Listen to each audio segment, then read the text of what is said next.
মাসের প্রেগনেন্ট আমি। স্বামী বিদেশে গিয়েছে 3 মাস হলো। যাওয়ার সময় আমার স্বামী আমার হাতে 5,000 টাকা দিয়ে গেছিল। আর এই 3 মাসে সে আমার কোনো হাত খরচ দেয়নি। হাই রিস্কের প্রেগনেন্সি আমার। প্রতি মাসে ডাক্তারের চেকআপে থাকতে হয়। ডাক্তার দেখিয়ে ওষুধ আনতে প্রায় আমার 7-8 হাজার টাকা প্রতি মাসে খরচ হয়। তাছাড়া নিজের আরো কিছু পার্সোনাল খরচ থাকে। যতই প্রেগনেন্সির সময় বাড়তেছে আমার এটা সেটা খুবই খেতে মন চায়। জানি না আমার গর্ভে ছেলে সন্তান বা মেয়ে সন্তান কোনটা আছে, কিন্তু মার্কেটে গেলে বা বাজারে গেলে যখনই কিছু নতুন বাচ্চাদের জিনিস দেখি আমার কিনে আনতে মন চায়।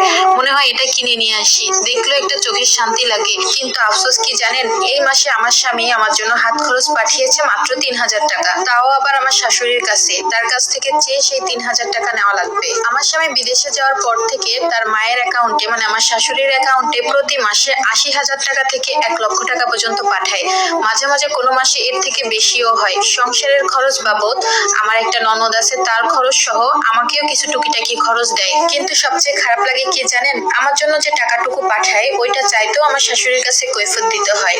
বলে রান্না বান্না খাওয়া দাওয়া তো সবই আমাদের সাথে করো, তাহলে এক্সট্রা ভাবে কেন টাকা লাগবে। এক কথায় আমার শাশুড়ি আর ননদ আমাকে কোনো প্রকার টাকা পয়সা দিতে চায় না। তারপর আমি আমার স্বামীর সাথে কথা বলি, আমাকে বলেছিলাম প্রেগনেন্সি অবস্থায় কিছু টাকা বাড়িয়ে দিতে, কিন্তু সে আমাকে স্পষ্ট ভাবে বলে দেয় আমার পিছনে আর 1 টাকাও খরচ করতে পারবে না। যতটুকু দিচ্ছি এর থেকে যদি বেশি চাই সেটাও আর পাবো না। তাকে আমি বলেছি প্রতি মাসে আমার 7-8 হাজার টাকা লাগে শুধু ওষুধ বাবদ, আর নিজের তো পার্সোনাল খরচ থাকে, এটা যদি না দাও তাহলে আমি কোথায় যাব।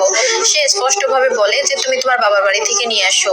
আমিও বললাম এতদিন তো বাবা মাই চালাচ্ছে, আর কত। তার সাথে কথা বলার সময় এমন একটা ভান করে যেন সন্তানটা আমাদের না, সন্তানটা অন্য কারোর।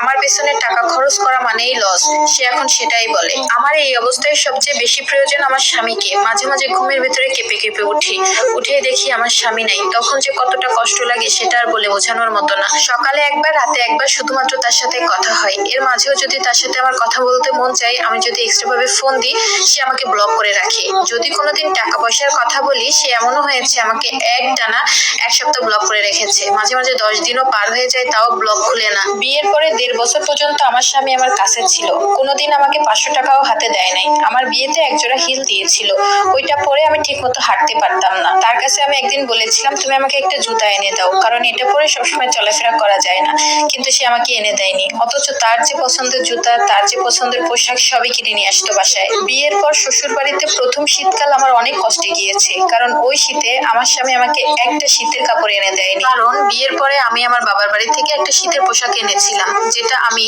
গত 2 বছর ধরে ব্যবহার করতেছি বিয়ের আগে থেকেই। ওইটা দেখার পর আমার শাশুড়ি বলে যে তোমার আর শীতের পোশাক লাগবে কেন, এটা দিয়েই তুমি চালিয়ে নিতে পারবা। কথাটা আপনাদের কাছে হাসির মনে হতে পারে, কিন্তু আসলে আপু আমার কাছে যে কতটা কষ্ট লেগেছে সেটা মাত্র